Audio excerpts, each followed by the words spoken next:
তো আমরা রথযাত্রা উপলক্ষে ইন্ডিয়ার উদ্দেশ্যে রওনা দিয়েছি। আমরা 4 জন প্রভু আছি, আমার সাথে একজন প্রভু আছে নাটোরের, আরও 2 জন প্রভু পিছনে আছে। তো আমরা এখন রিক্সায় আছি। আমরা যাত্রাবাড়ি থেকে বেনাপোলের উদ্দেশ্যে গাড়িতে উঠব। হরে কৃষ্ণ, হরে কৃষ্ণ। আমরা এই বেনাপোলে যাওয়ার উদ্দেশ্যে আমরা এই যে গাড়িতে উঠলাম। হরে কৃষ্ণ প্রভুরা। আমরা বাংলাদেশ থেকে ইন্ডিয়ান বর্ডারে প্রবেশ করলাম। আমরা এই বেনাপোল বর্ডারে আছি। এখন আমরা বনগাঁ রেল স্টেশন যাচ্ছি, ওখান থেকে আমরা কলকাতা প্রবেশ করব। হরে কৃষ্ণ।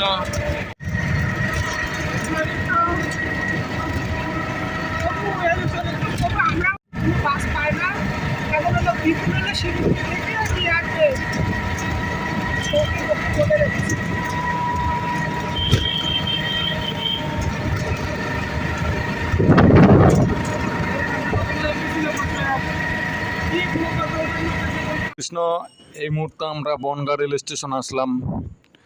আপনারা বনগাঁ রেল স্টেশনটা দেখুন।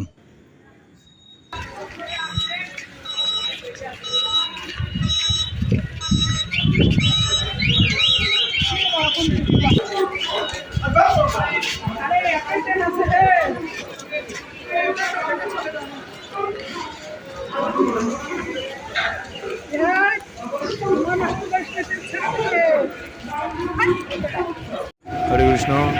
আমরা কলকাতা যাওয়ার উদ্দেশ্যে শিয়ালদাগামী ট্রেনে উঠলাম। ট্রেনটাতে আমরা শিয়ালদা যাব। বনগাঁ থেকে শিয়ালদা মাত্র 20 টাকা ভাড়া রাখছি।